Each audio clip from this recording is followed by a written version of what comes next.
changed in the last 2 weeks is that our party's gone from having the largest Senate majority in a generation to the second largest Senate majority in a generation.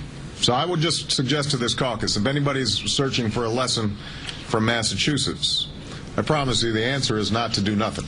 There was apparently a headline after the Massachusetts election.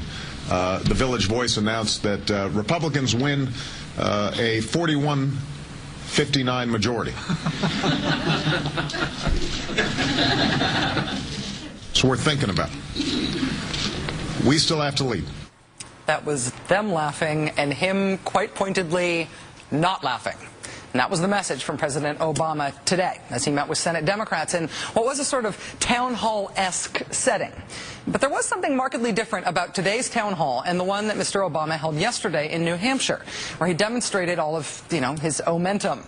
When President Obama opened it up for questions in New Hampshire, it was clear what was on the minds of the people who were at that town hall.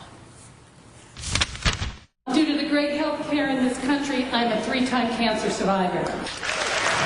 We're proud of it. Health care for cancer survivors is more expensive. How are the jobs bill and the proposed health care legislation going to account for the level of variability of the needs of cancer survivors? You also talk eloquently about the need to have more jobs and to be more energy efficient. All these things together require that we get a Health Care Act reform passed in the Senate, a better one than we have today. The first 2 questions out of the gate, health reform. That's what the crowd in New Hampshire wanted to talk to the president about. Today's Q&A session with the Senate Democrats had a decidedly different tone. Would you support an effort to revise, perhaps even revoke that bilateral treaty which gives China such an unfair trade advantage? This place looks broken to the American people. What we need to do differently as Democrats and Republicans to fix this institution. Are we willing as Democrats to also push back on our own party and look for that common ground that we need to work with Republicans and to get the answers? Would you today commit to working with Congress to pass a comprehensive 9/11 health bill that's fully paid for? So I want to ask you about small business. How do we rebuild our manufacturing sector? You've had some superb judges. Can you commit to work with us at both parties and keep trying to get them through? This issue of the deficit and rising debt, why should the Democratic Party be trusted? All interesting questions. 8 questions there from senators. All good ones. Not one of them about getting health reform passed. What Senator Gillibrand was referencing there was specifically health care for 9/11 responders.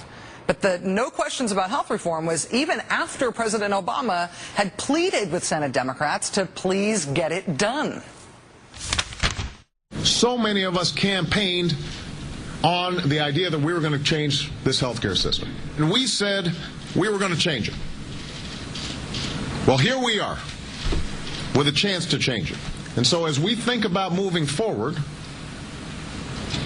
I hope we don't lose sight of why we're here. We've got to finish the job on health care. We've got to finish the job.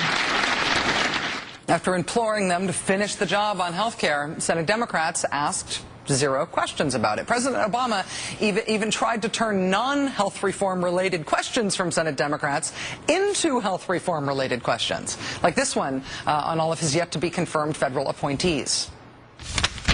But I don't have a GSA administrator, even though I nominated somebody who was well-qualified several months ago, and nobody can tell me that there's anything particularly wrong with her. Let's have a fight about real stuff. Don't hold this woman hostage. If you have an objection about my health care policies, then let's debate the health care policies. Please, let's talk about health reform. After being on the road for a few days now, getting his omentum back, one of the messages Mr. Obama has apparently heard is that the American people really want health reform done, and it's probably good politics to get it done. Based on their questions today, Senate Democrats are apparently not on the same page. And as Democrats in Congress slowly Slowly, try to figure out just how they want to proceed with health reform now. Republicans, meanwhile, have been busy beavers, figuring out new ways to slow it down even more in the hopes of stopping it. Senator Jim DeMint has now let it be known that he plans to offer endless amendments, one after the other, to the revised health reform bill in order to try to essentially stall it to death. This is a tactic that has apparently never been tried before on a reconciliation bill, but Senator DeMint says he wants to try it anyway, telling the Hill newspaper, quote, "You'll see Republicans do everything they can to delay and stop this process. I think you'll see us offering amendments to get us into November if we can."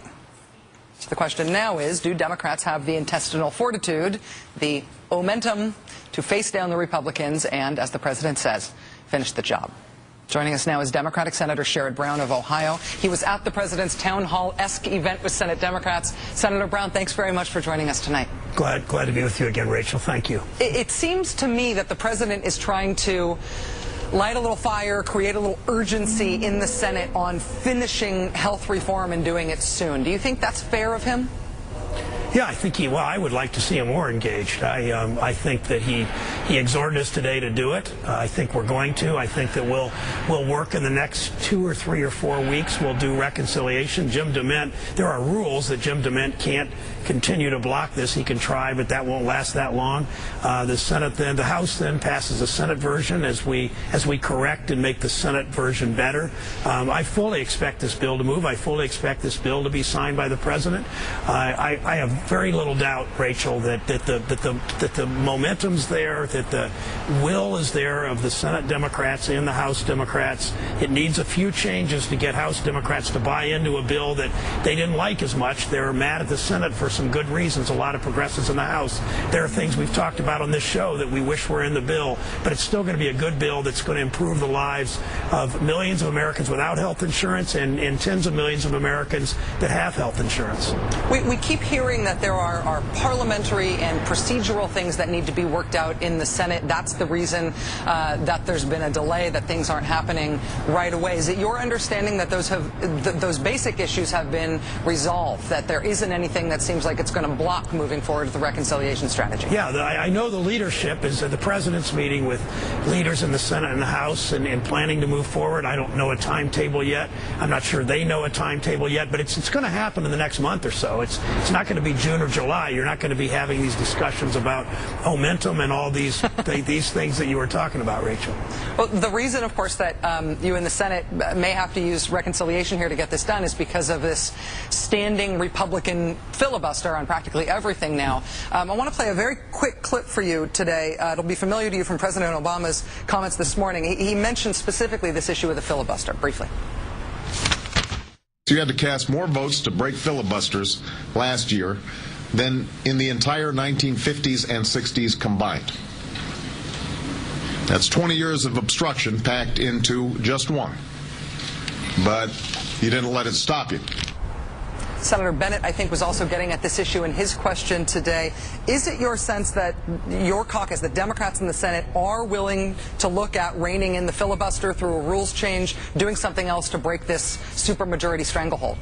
Well, there's serious interest in that. As you know, Senator Udall, who talked about on your show last week, is very interested in doing that. A lot of us are following his lead. You know, progressives don't understand how 58 Democrats and 2 independents that mostly lean Democratic can't get this done because of the Senate rules. And this is a dysfunctional set of rules. It wasn't all that dysfunctional. Well, it was dysfunctional in the 50s and 60s on civil rights, but they broke that, finally, progressives did, and moved the country forward. We haven't been able to with nearly the regularity that we'd like to, and we're the only democratic country in the world, I think, that has this supermajority requirement to change the status quo, and the status quo always protects the most affluent and the most privileged, and that's why it's so important to change these rules so ultimately a majority actually would rule in this country, and we would see a very different government if progressives, who are a majority, by far a majority in the Senate, if we could have a little bit more success on the Senate floor